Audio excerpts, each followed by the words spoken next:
Hello, Stuart Sharp here.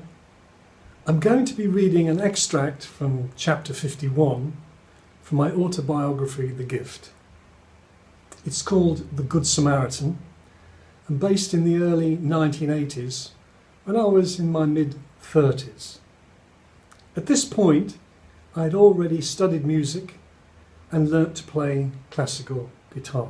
My vision was at the top of the Empire State Building, but the reality was in the basement.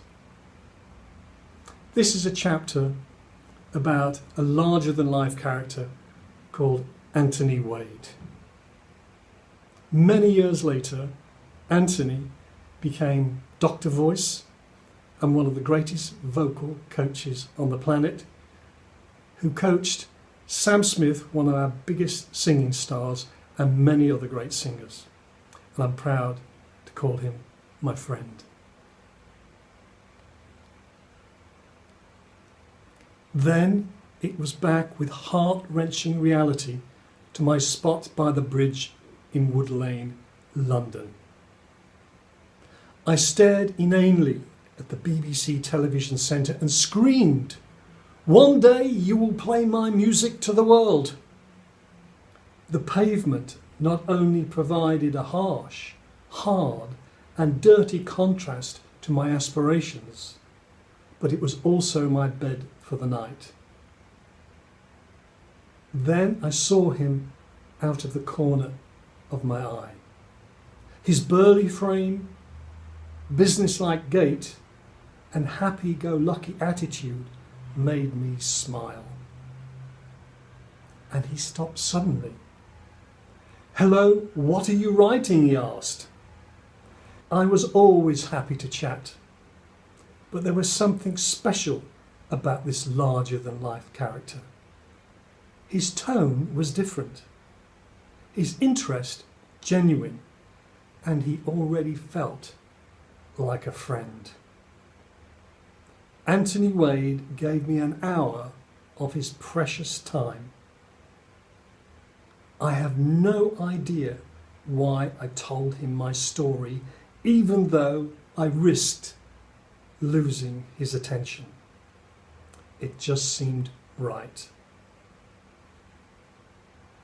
Let Anthony tell you in his own words what happened next. I first met Stuart Sharp when he was living rough in Shepherd's Bush. He told me an incredible story involving music he had composed. He wanted to record it with the world's greatest orchestras. Initially I thought he was quite mad, but as a musician I was intrigued and wanted to know more. He had a very rough demo music tape and handed it to me, and I listened to it that night, and within the first few minutes I knew I was listening to unique music possibilities. Something told me I had to get involved, and I invited him to stay with me at my house. I wanted to learn much more about his life and dream.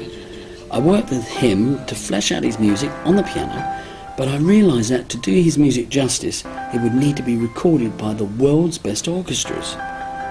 After a 6-week stay with me, he left, and I wished him the best of luck. 15 years later, he tracked me down with an astounding proposition. He had somehow made enough money to hire myself and an arranger, a world-class studio, a conductor, and the London Philharmonia Orchestra. 5 years later, we were recording his Angeles series with the world's greatest orchestras, just as his dream had foretold. I found it all totally surreal and quite astounding.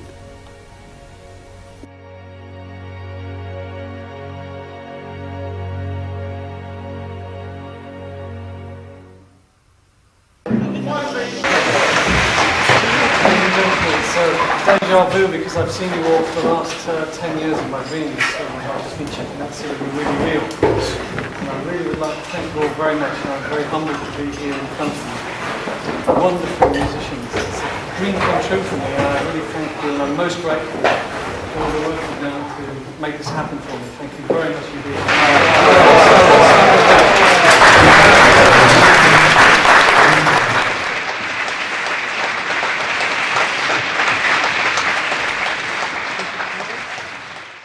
It's going very well. Yeah, the orchestra sounded great. and it's just a question of getting it all knitted together. It's not an easy piece to put together straight away, so it needs rehearsing.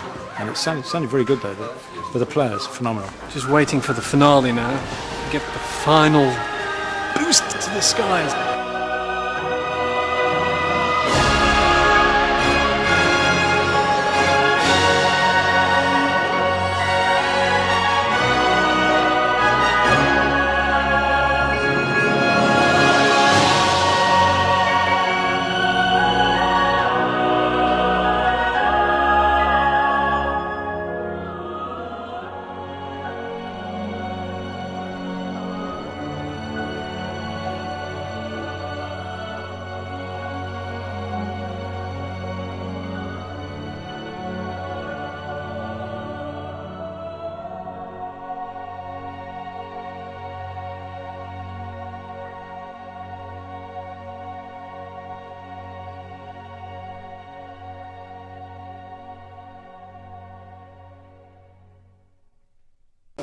It was in the final piece of the story, and I'm so glad because a few years ago I was just a humble chef in a pub, and had it not been for my son Darcy, we're here today, so it's really a fantastic legacy.